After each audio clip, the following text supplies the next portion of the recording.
t'apprend l'histoire de la philosophie. Et quand on t'apprend l'histoire de la philosophie, c'est comme ça qu'on t'apprend quand tu veux faire de la science historique. Parce que dans la première année, pour toutes les personnes qui ont fait la première année de philosophie, on t'apprend l'histoire de la philosophie. Et en fait, il y a des gens qui débattent et qui ne savent pas comment on fait de la science historique. L'histoire est une science qui s'apprend. Ça s'apprend. Par exemple, sur l'existence de la vie de Jésus, pourquoi on dit qu'on n'a pas la preuve de son existence? C'est-à-dire, par exemple, sur la vie de Jésus, on utilise ce qu'on appelle un système de massification. C'est-à-dire qu'on recense les faits, on dit, même si on n'a pas une source directe qui atteste de l'existence de Jésus, mais en fait, on dit, voici tous les faits qui sont reliés à, soi-disant, l'existence de cette personne. Donc, on peut tirer la conclusion que l'ensemble de ces faits ne peuvent pas venir du hasard. Donc, ce personnage a bel et bien existé. Mais jusqu'à aujourd'hui, la seule source qui aurait pu départager les gens, c'est le texte de Flavius Joseph. Mais sauf que même ce texte de Flavius Joseph, il est contesté. Il est contesté par certains historiens. Donc, moi, je ne suis pas là pour les personnes qui veulent apprendre. Il y a des cours, comment on fait de la prospection historique, ça existe. Tu vois ce que je veux dire, mon frère? Oui, je vois très bien. Parce que regarde, quand on regarde, moi j'ai fait des recherches après. Ils ont dit ils prennent pas Ibn Khaldoun, je me suis dit bah je vais chercher si je trouve quelqu'un d'autre qui a parlé du même fait qu'Ibn Khaldoun il a parlé. Et j'ai trouvé. C'est Al-Idrissi. Et maintenant je vais vous citer les deux versions et tu vas voir que d'un côté ils avaient un petit peu raison. Ibn Khaldoun quand il raconte, il abuse en fait. Al-Idrissi il était là en 1100. Ibn Khaldoun c'est 1400. Et les deux, ils te décrivent le peuple de Lemlem qu'ils étaient esclavagisés par les gens du Ghana et du Tekrour. Les gens du Lemlem, c'est les gens du Mandé.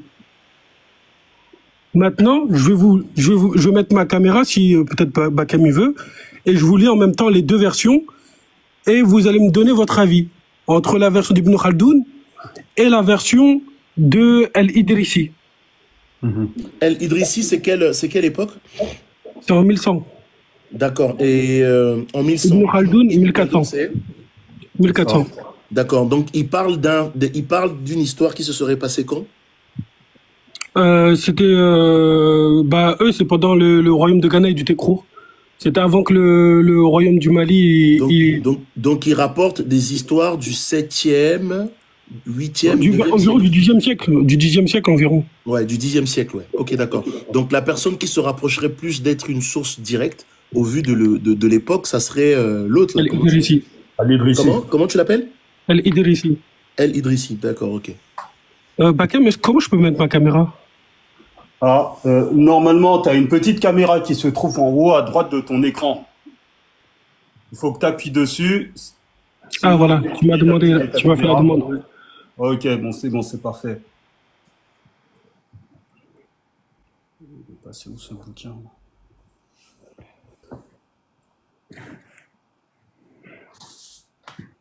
Regardez.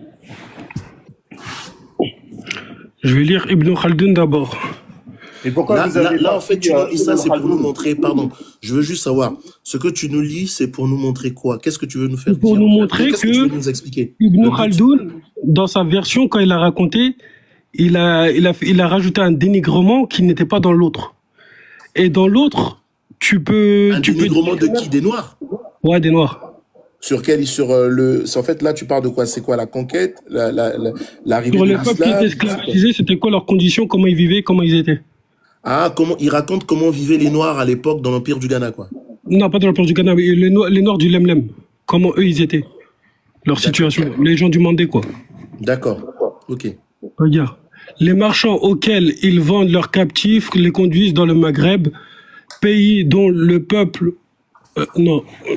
pays dont la plupart des esclaves appartiennent à cette race nègre, au pays des Lemlem, il y a, dans la direction du sud, on rencontre une population peu considérable. Les hommes qui la composent ressemblent plutôt à des animaux sauvages qu'à des êtres raisonnables. Ils habitent les marécages boisés et les cavernes, leur nourriture consiste en herbes et en graines, et qui n'ont subi aucune préparation. Quelquefois, même ils se dévorent les uns les autres. Aussi ne méritent-ils pas d'être comptés parmi les hommes. Et regardez, maintenant... Ça, c'est Khaldoun. Ça, c'est Ibn Khaldoun. Maintenant, El-Idrissi. Les habitants du Barissa, de Silla, de Tekrour et du Ghana font des incursions dans le Lemlem, réduisent en captivité les habitants, les transportant dans leur pays propre et les vendant aux marchands qui viennent et qui les font passer ailleurs. Il n'y a dans tout ce pays de Lemlem pas plus grand que des bourgs. L'une d'elles s'appelle Melel et l'autre Daou. Elles sont éloignées l'une de l'autre de 4 journées. D'après ce que rapportent les gens de cette contrée, les habitants sont juifs. Mais pour la plupart, ils sont plongés dans l'impiété et dans l'ignorance. Lorsqu'ils sont parvenus à l'âge de la puberté, ils se stigmatisent la figure et les tempes au moyen du feu. Ce sont des signes qui servent à les faire reconnaître. Toutes les habitations de leur pays sont construites sur le bord d'une rivière qui se jette sur le fleuve du Nil. Et au-delà du Lemlem, il n'y a pas de contrée habitée. D'accord. T'as vu la différence entre les deux versions? Bien sûr, tu as tout à fait raison. Mais par contre, tu fais bien de noter ces différences-là. Moi, je pense que je peux... En fait, tu vois, on essaie de faire une comparaison des sources. Quand on essaie de faire une comparaison, un croisement des sources pour essayer de dégager une quelconque vérité, moi, je pense, tu sais, si je peux dire la négrophobie dans le monde musulman, dans le monde arabe, si tu veux, envers les Noirs, ne commence pas aussitôt. Ça commence effectivement à l'époque de Ibn Khaldoun. Exactement. Tu vois ce que je veux dire? Donc, ça explique, et ce que je dis là, c'est sourcé. Hein? Et après, d'ailleurs, tout à l'heure, tu vois, c'est le même comportement que les gens ont fait avec, comment il s'appelle, Tidjane Ndiaye. Les gens, je sais pas, certains, et ça je te le dis, hein, comme Tidjane Ndiaye, c'est quelqu'un qui a écrit un livre qui soutient que la traite arabo-musulmane a existé, la majorité de ceux qui sont dans l'islam vont avoir un comportement de rejet vis-à-vis de comment il s'appelle, Tidjane Ndiaye.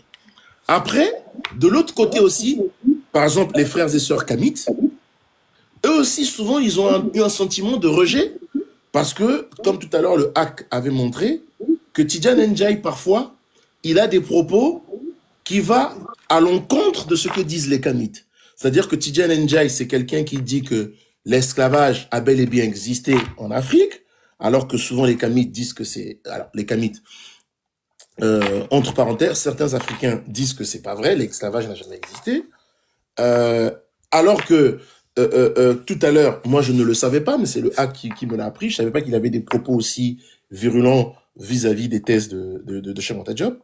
Mais bon, ceux qui le savent. Donc en fait, comme les gens, ils sont pas d'accord avec un truc ou l'autre que Tidjane Ndiaye aurait dit, et donc certains disent non, je ne veux pas écouter ce qu'il dit. Mais non, ce qu'il dit, s'il dit des choses qui sont vraies, peu importe ce qu'il a pu dire à gauche ou à droite, s'il dit dans son livre, s'il y a des choses qu'il dit qui sont vraies, il faut le prendre et les considérer. C'est pas comme ça qu'on fait de l'histoire. Donc, pour finir avec ce que tu dis, effectivement, dans les sources qu'apporte Tidjane Ndiaye, et il n'y a pas que lui, dans l'histoire générale de l'Afrique aussi. Parce que tout à l'heure, c'est ce que je disais aussi. Là-bas, on t'explique la négrophobie dans le monde musulman, et effectivement, ça arrive, nous sommes aux alentours de la fin du 15e et du 16e siècle. Donc, entre effectivement les années 1400, 1500 et tout ça. Tu vois ce que je veux dire ou pas, frère? Donc, ce que tu viens de dire, ça explique que dans le contexte, à l'époque de Ibn Khaldoun, il y avait ce discours négrophobie vis-à-vis des peuples noirs. Exact. Mais pour réfuter, tu vois, il faut ramener une autre source qui est plus ancienne et tout. Et là, c'est parfait, tu vois. Ah ouais. Parce que c'est pas la seule chose que j'ai trouvée, hein. J'ai trouvé encore un autre truc où il y avait une différence. Par exemple, entre Ibn Khaldoun et Al-Bakri. C'était sur l'histoire de Aouda Ghost. En fait, c'était quoi? C'était les princes berbères qui ont régné sur le désert, le premier. La version d'Ibn Khaldoun, c'est la même que Rud al-Kartas. Il te dit que c'était un roi Sanhaja. Il avait 20 rois nègres qui lui payaient le tribut. La distance de ce qui gouvernait, c'était l'équivalent de 2 mois de marche. Et il régnait sur tout le désert. Et après, moi, je me suis dit, mais un roi qui régnait sur tout le désert, Senhaja, c'est vers l'actuelle Mauritanie, et t'avais 20 rois nègres qui lui payaient le tribut, il pouvait faire sortir 100 000 soldats, etc. Et il y avait quoi aussi comme 100 000 soldats et tout. Et lui, il l'appelait comment? Il l'appelait Titlou ibn Tiklan. Et quand tu regardes el-Bakri, qui lui, el-Bakri est pareil, il est vers l'an 1000, et Ibn Khaldoun il est en 1400, il te dit que ça s'est passé dans le 9e siècle. Alors qu'Ibn Khaldoun, il dit en 8e siècle. Et c'est la même histoire. Il avait 20 rois nègres qui lui payaient le tribut. Et il pouvait mettre en expédition une armée de 100 000 soldats. Et l'extension de son territoire, et c'était 2 mois de marche. Et quand tu regardes même El-Bakri, il te dit l'entrée de Sijil Massa, ça s'appelait quoi? L'entrée du désert. Et là, il disait que c'était une personne qui régnait sur tout le désert.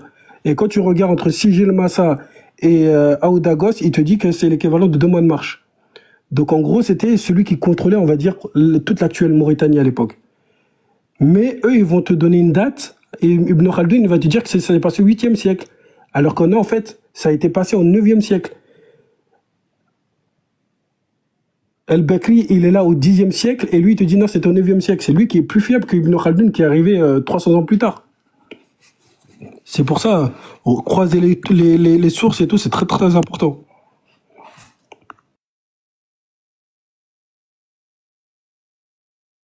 Il y a un frère qui souhaite monter.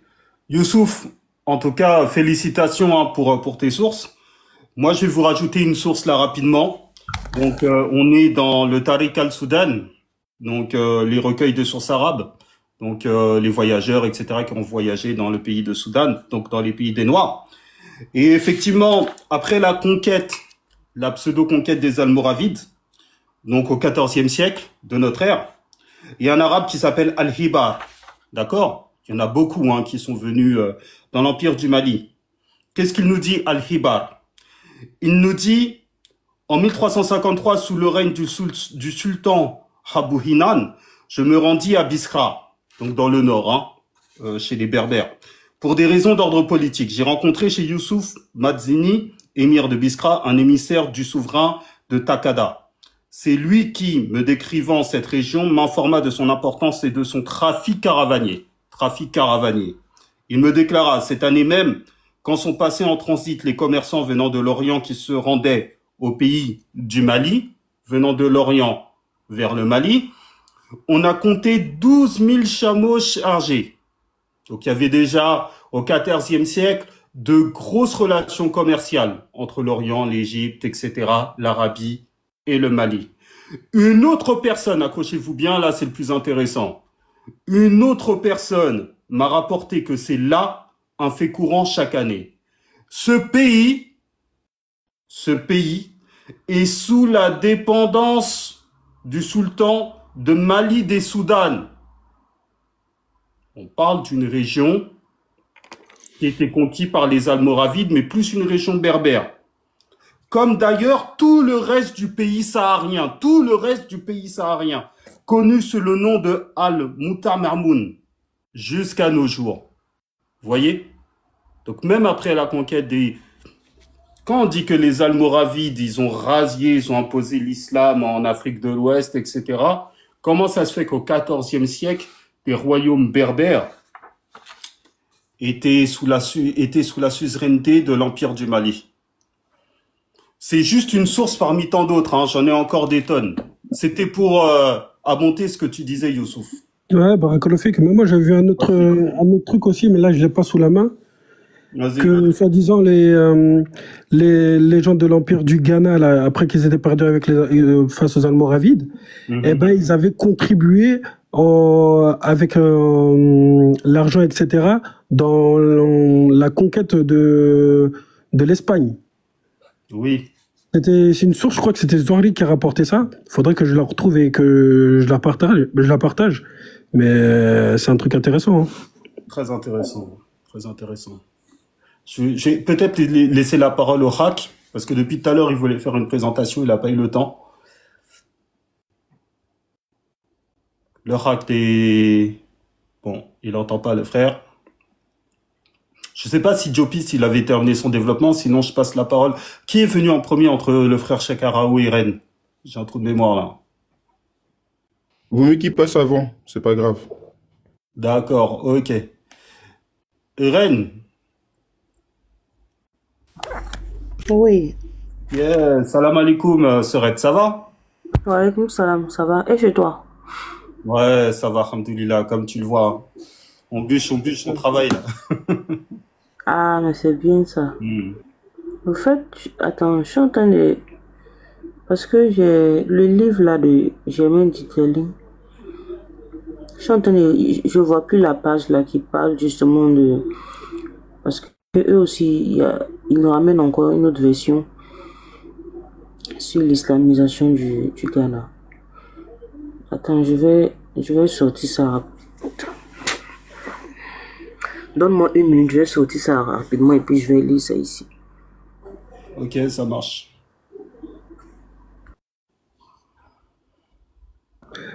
Pour toi, Bakem, est-ce que les Omeyyades, ils ont battu le Ghana? Bah non. Bah, tout à l'heure, j'ai trouvé une source qui dit que oui. Ah bon? Ouais. Ah bah c'est avec plaisir, je t'écoute. Vas-y, attends 2 secondes.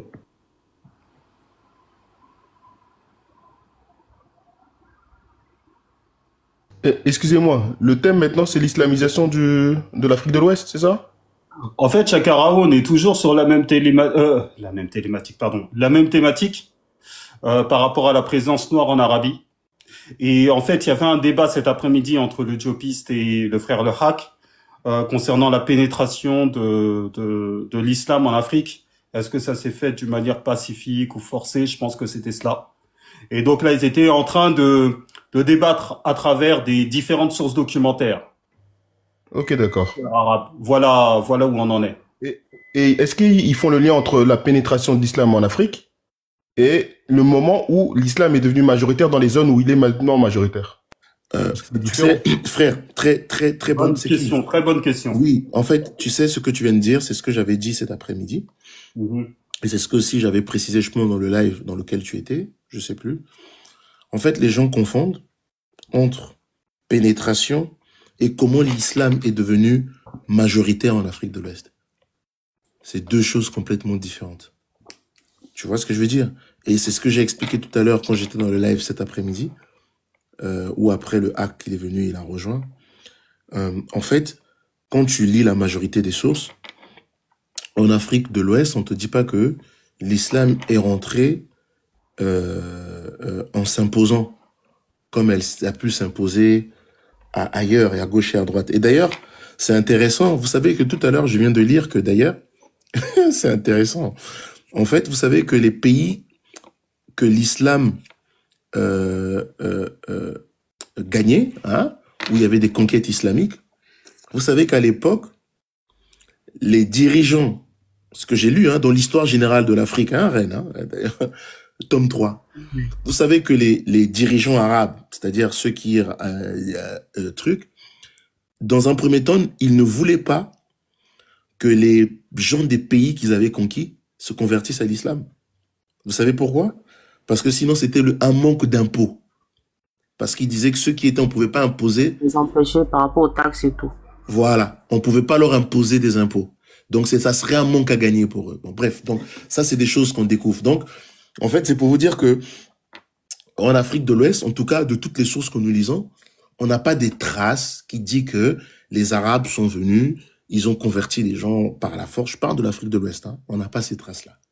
Par contre, comment l'islam devient majoritaire et elle gagne, parce qu'à l'époque, et toutes les sources, encore, maintenant je cite pas Cheikh Anta Diop, je cite l'histoire de l'Afrique, l'histoire générale de l'Afrique. Vous pouvez aller lire, hein, c'est téléchargeable gratuitement, hein. Ouais, c'est gratuit, le tome 3. Sur un truc. Et là, on vous dit qu'effectivement, bon, on vous parle en fait, il faut bien comprendre une chose. Et ça me permet aussi, effectivement, de comprendre que Cheikh Anta Diop dit beaucoup de choses qui sont vraies.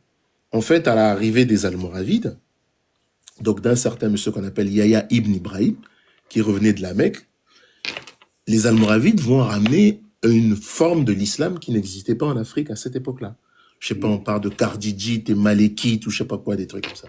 Bref, et ça c'est vrai. Et donc, c'est à partir de là qu'on commence à assister à des conversions forcées pour la première fois en Afrique. C'est avec les Almoravides. Et ça, la majorité des sources convergent.